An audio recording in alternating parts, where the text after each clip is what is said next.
In this video, we're going to do purl stitches, which are these ones that we often can find on the wrong side on a knitting or a sweater. And by showing this technique, I will use an already started knitting that looks like this. And I will start with having the work in my left hand. And I will create the new purl stitches with my right hand. And this is because my right hand is the most dominant one. If it is the opposite around for you, you can always do it the other way around. And when doing purl stitches, it's important to have the working yarn in the front of the knitting, like this. And I usually keep the working yarn over my index finger and then between the index finger and the middle finger, like this. And then you take the right needle, you will go in under the working yarn and the first purl stitch on the left needle, like this.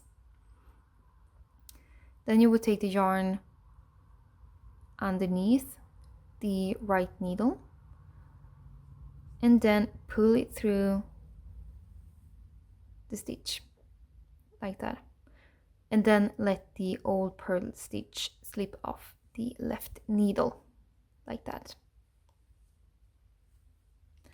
So working yarn in the front of the knitting, take the right needle under the working yarn, in under the purl stitch,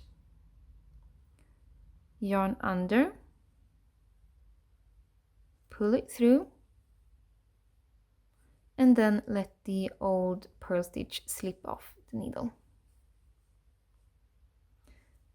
So over and the front of the knitting, in under, yarn under, pull through, and then let the old purl stitch slip off the needle.